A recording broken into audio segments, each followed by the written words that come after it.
لا يحب الله الجهر بالسوء من القول إلا من ظلم وكان الله سميعا عليما إن تبدوا خيرا أو تخفوه أو تعفو عن سوء فإن الله كان عفوا قديرا إن الذين يكفرون بالله ورسله ويريدون أن يفرقوا بين الله ورسله ويقولون نؤمن ببعض ونكفر ببعض ويريدون أن يتخذوا بين ذلك سبيلا أولئك هم الكافرون حقا وأعتدنا للكافرين عذابا مهينا والذين آمنوا بالله ورسله ولم يفرقوا بين أحد منهم أولئك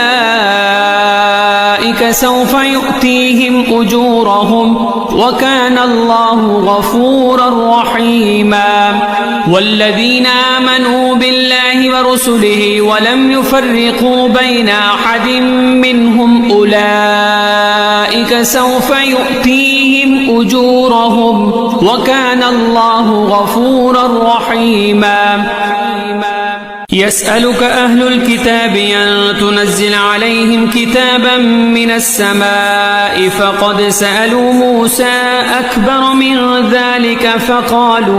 فقالوا أرنا الله جهرة فأخذتهم الصاعقة بظلمهم ثم اتخذوا العجل من بعد ما جاءتهم البينات فاعفونا عن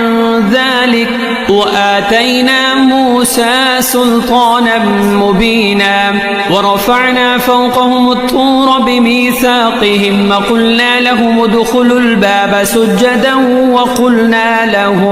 وقلنا لهم لا تعدوا في السبت وأخذنا منهم ميثاقا غليظا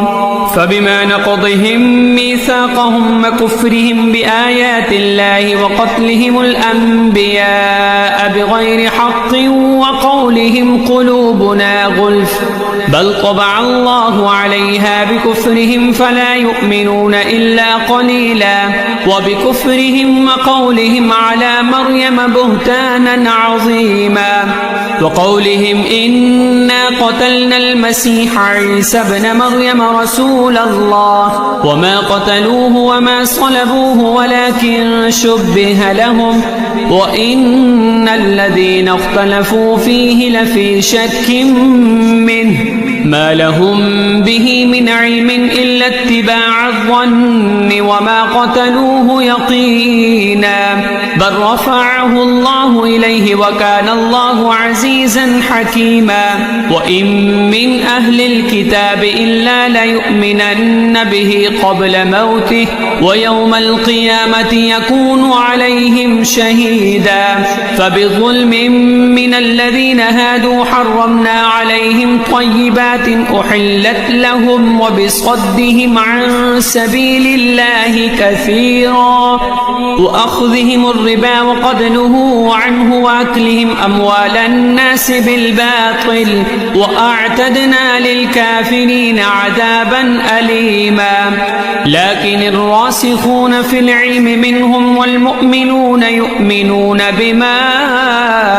أنزل إليك وما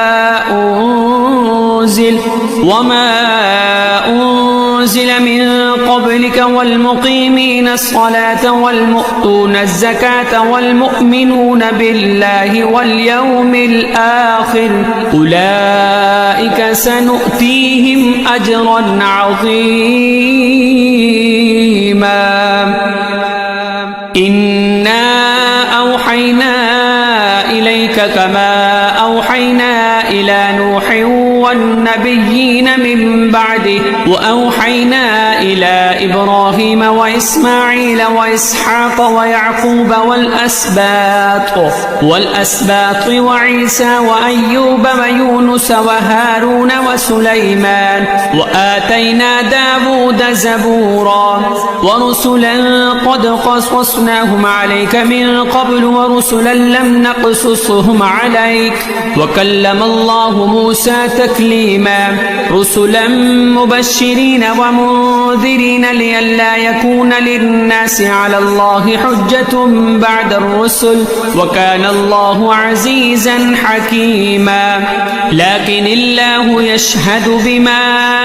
أنزل إليك أنزله بعلمه والملائكة يشهدون وكفى بالله شهيدا إن الذين كفروا وصدوا عن سبيل الله قد ضلوا ضلالا بعيدا إن الذين كفروا وظلموا لم يكن الله ليغفر لهم ولا ليهديهم طريقا إلا طريق جهنم خالدين فيها أبدا وكان ذلك على الله يسيرا يا أيها الناس قد جاءكم الرسول بالحق من ربكم فآمنوا خيرا لكم وإن تكفروا فإن لله ما في السماوات والأرض وكان الله عليما حكيما يا أهل الكتاب لا تغلوا في دينكم ولا تقولوا على الله إلا الحق إنما المسيح عيسى ابن مريم رسول الله وكلمته ألقاها إلى مريم وروح منه فآمنوا بالله ورسله ولا تقولوا ثلاثة انتهوا خيرا لكم إنما الله إله واحد سبحانه أن يكون له ولد له ما في السماوات وما في الأرض وكفى بالله وكيلا لن يستنكف المسيح أن يكون عبدا لله ولا الملائكة المقربون ومن يستنكف عن عبادته ويستكبر فسيحشرهم إليه جميعا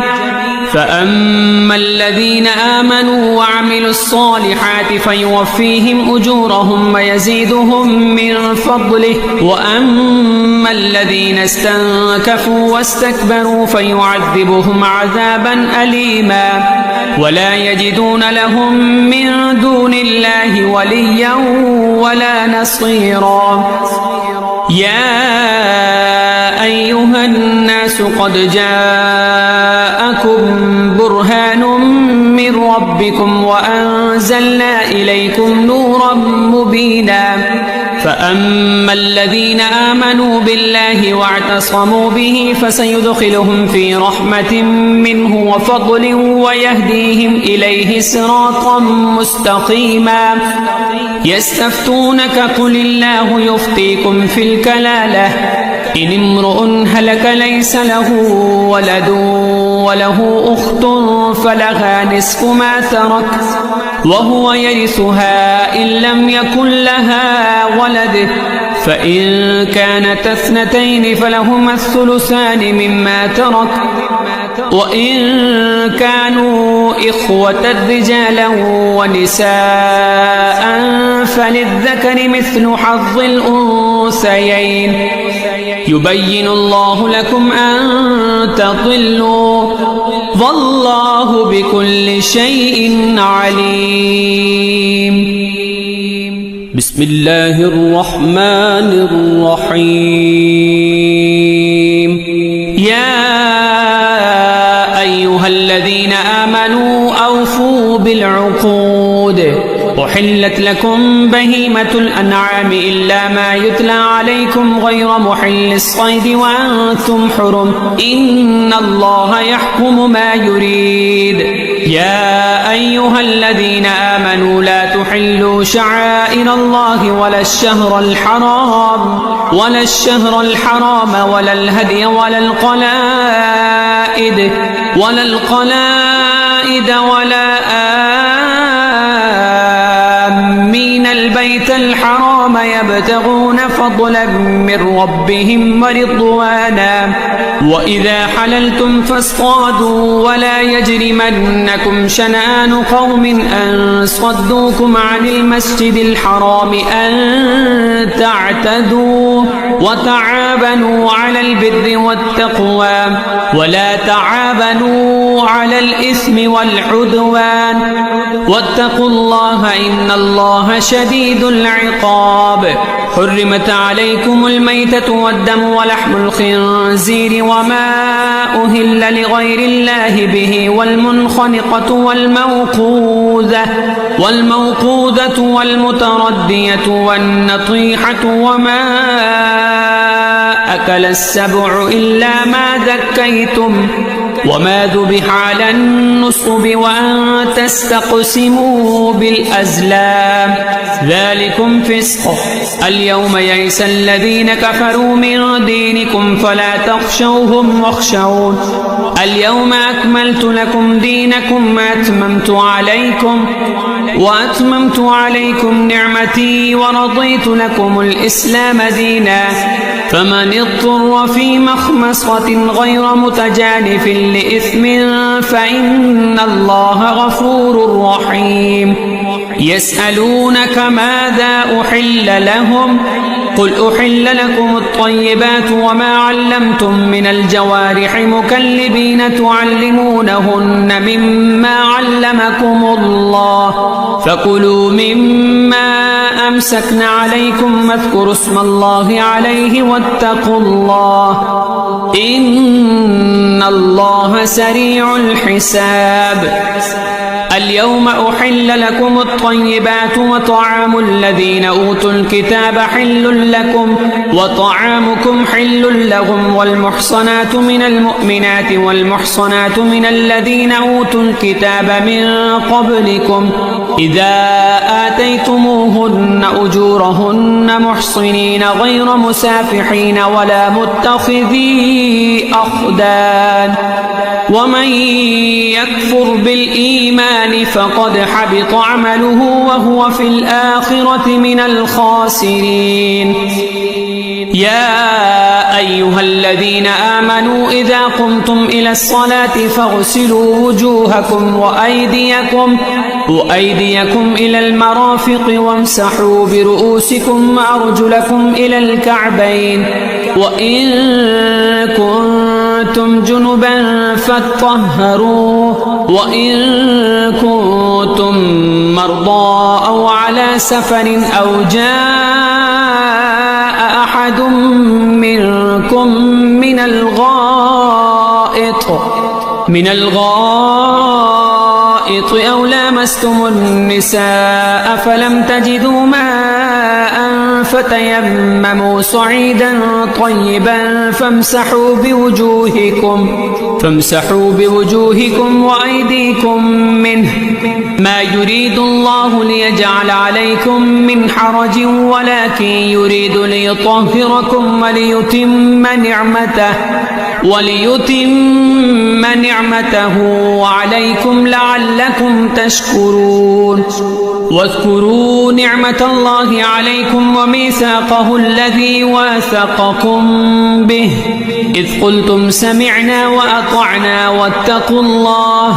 إن الله عليم بذات الصدور. يا أيها الذين آمنوا كونوا قوامين لله شهداء بالقسط ولا يجرمنكم شنآن قوم على ألا تعدلوا اعدلوا هو أقرب للتقوى واتقوا الله إن الله خبير بما تعملون. وعد الله الذين آمنوا وعملوا الصالحات لهم مغفرة وأجر عظيم والذين كفروا وكذبوا بآياتنا أولئك أصحاب الجحيم.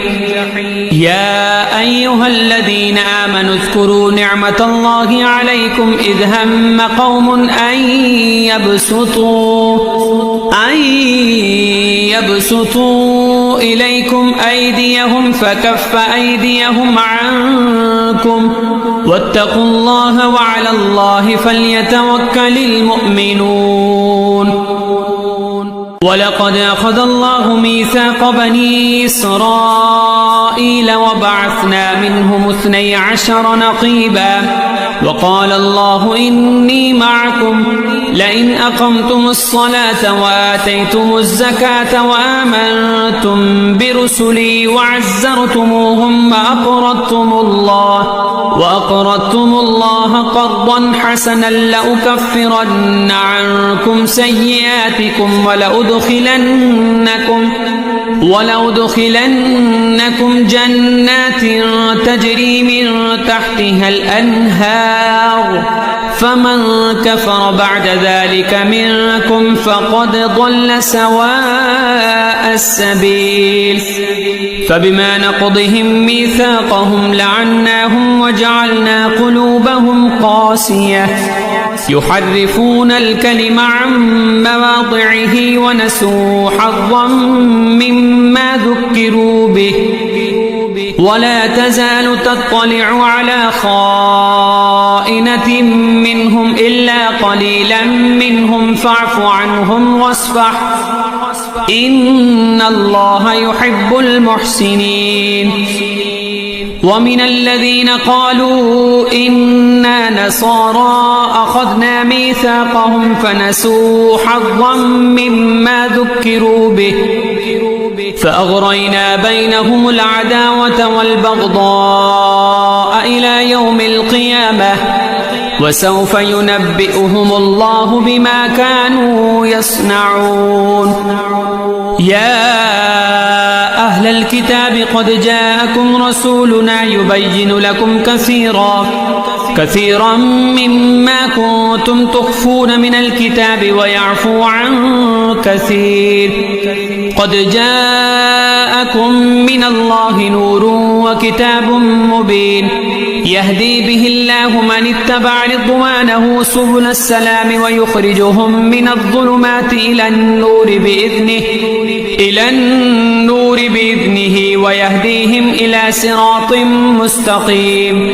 لقد كفر الذين قالوا إن الله هو المسيح ابن مريم قل فمن يملك من الله شيئا إن أراد أن يهلك المسيح ابن مريم وأمه ومن في الأرض جميعا ولله ملك السماوات والأرض وما بينهما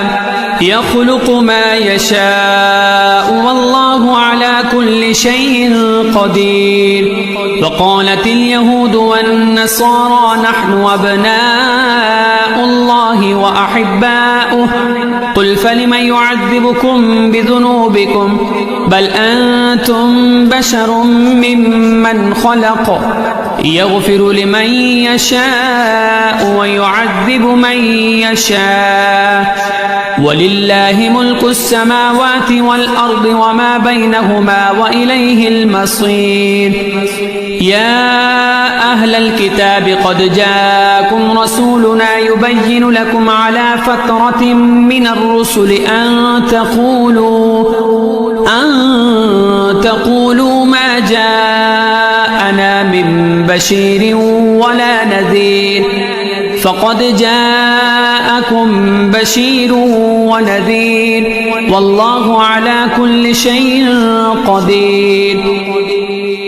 وإذ قال موسى لقومه يا قوم اذكروا نعمة الله عليكم إذ جعل فيكم أنبياء وجعلكم ملوكا وآتاكم ما لم يؤت أحدا من العالمين. يا قوم ادخلوا الأرض المقدسة التي كتب الله لكم ولا ترتدوا على أدباركم فتنقلبوا خاسرين. قالوا يا موسى إن فيها قوما جبارين وإنا لن ندخلها حتى يخرجوا منها فإن يخرجوا منها فإنا داخلون. قال رجلان من الذين يخافون أنعم الله عليهم ادخلوا عليهم الباب فإذا دخلتموه فإنكم غالبون وعلى الله فتوكلوا إن كنتم مؤمنين. قالوا يا موسى إنا لن ندخلها أبدا ما داموا فيها فاذهب أنت وربك فقاتلا إنا هاهنا قاعدون. قال رب إني لا أملك إلا نفسي وأخي فافرق بيننا وبين القوم الفاسقين. قال فإنها محرمة عليهم 40 سنة يتيهون في الأرض فلا تأس على القوم الفاسقين. واتل عليهم نبأ ابني آدم بالحق إذ قربا قربانا فتقبل من أحدهما ولم يتقبل من الآخر قال لأقتلنك قال إنما يتقبل الله من المتقين. لئن بسطت إلي يدك لتقتلني ما أنا بباسط يدي إليك لأقتلك إني أخاف الله رب العالمين. إني أريد أن تبوء بإثمي وإثمك فتكون من أصحاب النار وذلك جزاء الظالمين. فطوعت له نفسه قتل أخيه فقتله فأصبح من الخاسرين. فبعث الله غرابا يبحث في الأرض ليريه كيف يواري سوءة أخيه قال يا ويلتى أعجزت أن أكون مثل هذا الغراب فأواري سوءة أخي فأصبح من النادمين. من أجل ذلك كتبنا على بني إسرائيل أنه من قتل نفسا بغير نفس أو فساد في الأرض فكأنما قتل الناس جميعا ومن أحياها فكأنما أحيا الناس جميعا. ولقد جاءتهم رسلنا بالبينات ثم إن كثيرا منهم بعد ذلك في الأرض لمسرفون. إنما جزاء الذين يحاربون الله ورسوله ويسعون في الأرض فسادا أن يقتلوا أو يصلبوا أو تقطع أيديهم وأرجلهم من خلاف أو ينفوا من الأرض ذلك لهم خزي في الدنيا ولهم في الآخرة عذاب عظيم. إلا الذين تابوا من قبل أن تقدروا عليهم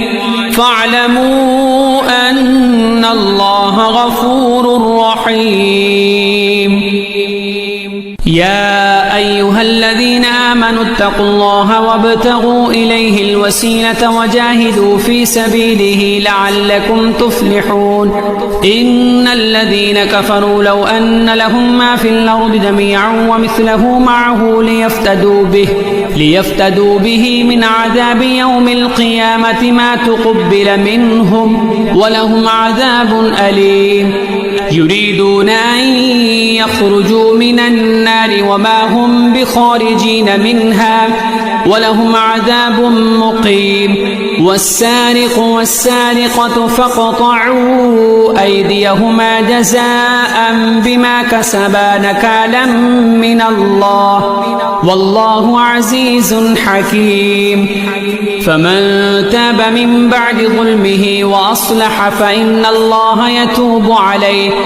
إن الله غفور رحيم. ألم تعلم أن الله له ملك السماوات والأرض يعذب من يشاء ويغفر ويغفر لمن يشاء والله على كل شيء قدير. يا أيها الرسول لا يحزنك الذين يسارعون في الكفر من الذين قالوا آمنا بأفواههم ولم تؤمن قلوبهم ومن الذين هادوا سماعون للكذب سماعون لقوم آخرين لم يأتوك يحرفون الكلم من بعد مواضعه يقولون إن أوتيتم هذا فخذوه وإن لم تؤتوه فاحذروا ومن يرد الله فتنته فلن تملك له من الله شيئا أولئك الذين لم يرد الله أن يطهر قلوبهم لهم في الدنيا خزي ولهم في الآخرة عذاب عظيم. سماعون للكذب أكالون للسحت فإن جاءوك فاحكم بينهم أو أعرض عنهم وإن تعرض عنهم فلن يضروك شيئا وإن حكمت فاحكم بينهم بالقسط إن الله يحب المقسطين. وكيف يحكمونك وعندهم التوراة فيها حكم الله ثم يتولون من بعد ذلك وما أولئك بالمؤمنين. إنا أنزلنا التوراة فيها هدى ونور يحكم بها النبيون الذين أسلموا للذين هادوا والربانيون والأحبار بما استحفظوا من كتاب الله وكانوا عليه شهداء فلا تخشوا الناس واخشوني ولا تشتروا بآياتي ثمنا قليلا ومن لم يحكم بما أنزل الله فأولئك هم الكافرون. وكتبنا عليهم فيها أن النفس بالنفس والعين بالعين والأنف بالأنف والأذن بالأذن والسن بالسن والجروح قصاص فمن تصدق به فهو كفارة له ومن لم يحكم بما أنزل الله فأولئك هم الظالمون. وقفينا على آثارهم بعيسى ابن مريم مصدقا لما بين يديه من التوراة وآتيناه الإنجيل فيه هدى ونور ومصدقا لما بين يديه من التوراة وهدى وموعظة للمتقين. وليحكم أهل الإنجيل بما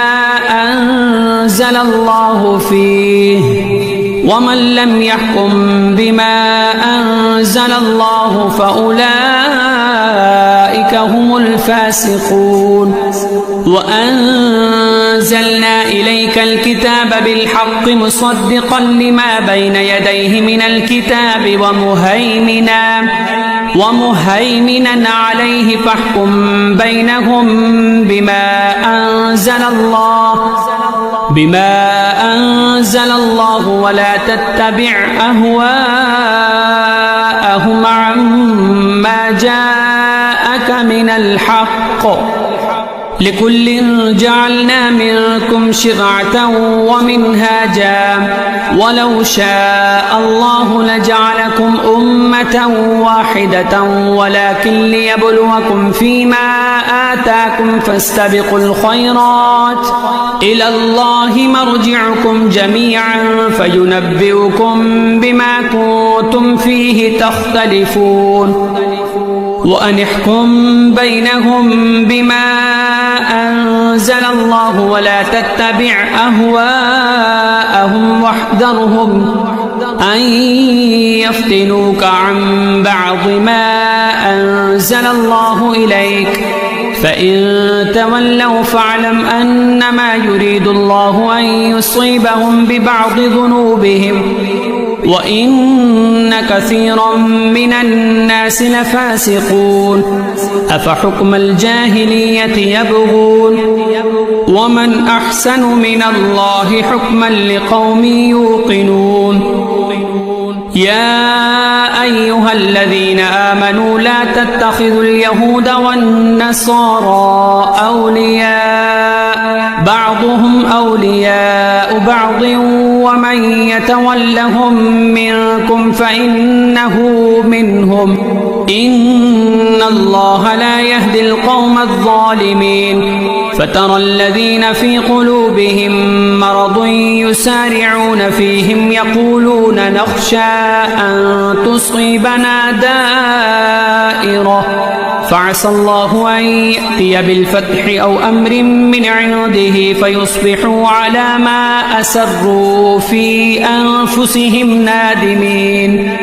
ويقول الذين آمنوا أهؤلاء الذين أقسموا بالله جهد أيمانهم إنهم لمعكم حبطت أعمالهم فأصبحوا خاسرين يا أيها الذين آمنوا من يرتد منكم عن دينه فسوف يأتي الله بقوم يحبهم ويحبونه أذلة على المؤمنين أعزة على الكافرين يجاهدون في سبيل الله ولا يخافون لومة لائم ذلك فضل الله يؤتيه من يشاء والله واسع عليم إنما وليكم الله ورسوله والذين آمنوا الذين يقيمون الصلاة ويؤتون الزكاة وهم راكعون ومن يتول الله ورسوله والذين آمنوا فإن حزب الله هم الغالبون يا أيها الذين آمنوا لا تتخذوا الذين اتخذوا دينكم هزوا ولعبا من الذين أوتوا الكتاب من قبلكم والكفار أولياء واتقوا الله إن كنتم مؤمنين وإذا ناديتم إلى الصلاة اتخذوها هزوا ولعبا ذلك بأنهم قوم لا يعقلون قل يا أهل الكتاب هل تنقمون منا إلا أن آمنا بالله وما أنزل إلينا وما أنزل من قبله وأن أكثركم فاسقون قل هل أنبئكم بشر من ذلك مثوبة عند الله من لعنه الله وغضب عليه وجعل منهم القردة والخنازير وعبد الطاغوت أولئك شر مكانا وأضل عن سواء السبيل وإذا جاءوكم قالوا آمنا وقد دخلوا بالكفر وهم قد خرجوا به والله أعلم بما كانوا يكتمون وترى كثيرا منهم يسارعون في الإثم والعدوان وأكلهم السحت لبئس ما كانوا يعملون لولا ينهاهم الربانيون والأحبار عن قولهم الإثم وأكلهم السحت لبئس ما كانوا يصنعون وقالت اليهود يد الله مغلولة غلت أيديهم ولعنوا بما قالوا بل يداه مبسوطتان ينفق كيف يشاء وليزيدن كثيرا منهم ما أنزل إليك من ربك طغيانا وكفرا وألقينا بينهم العداوة والبغضاء إلى يوم القيامة كلما أوقدوا نارا للحرب أطفأها الله ويسعون في الأرض فسادا والله لا يحب المفسدين ولو أن أهل الكتاب آمنوا واتقوا لكفرنا عنهم سيئاتهم ولأدخلناهم جنات النعيم ولو أنهم أقاموا التوراة والإنجيل وما أنزل إليهم من ربهم لأكلوا من فوقهم ومن تحت أرجلهم منهم أمة مقتصدة وكثير منهم ساء ما يعملون يا أيها الرسول بلغ ما أنزل إليك من ربك وإن لم تفعل فما بلغت رسالته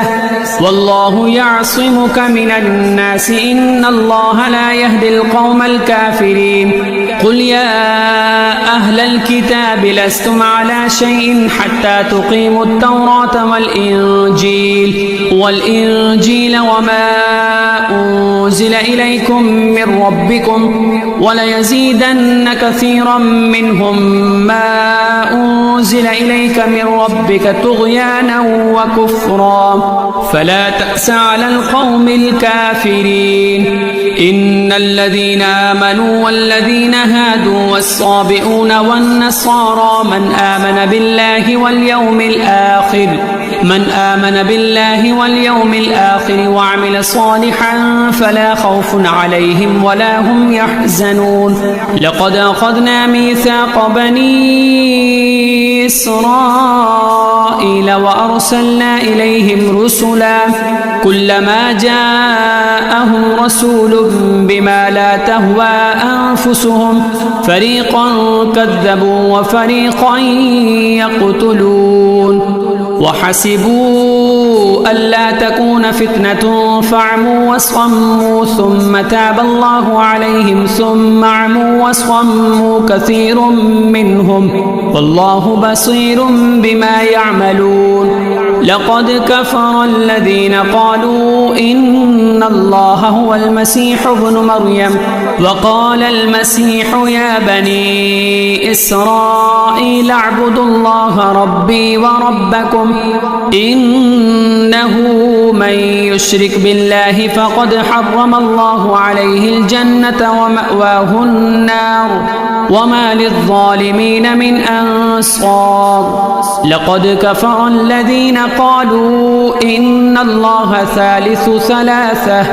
وما من إله إلا إله واحد وإن لم ينتهوا عما يقولون ليمسن الذين كفروا منهم عذاب أليم أفلا يتوبون إلى الله ويستغفرونه والله غفور رحيم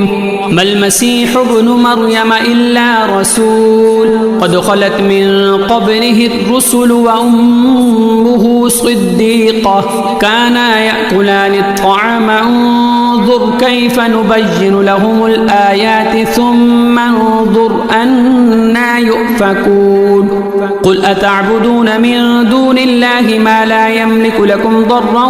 ولا نفعا والله هو السميع العليم قل يا أهل الكتاب لا تغلوا في دينكم غير الحق ولا تتبعوا أهواء قوم قد ضلوا من قبل وأضلوا كثيرا وضلوا عن سواء السبيل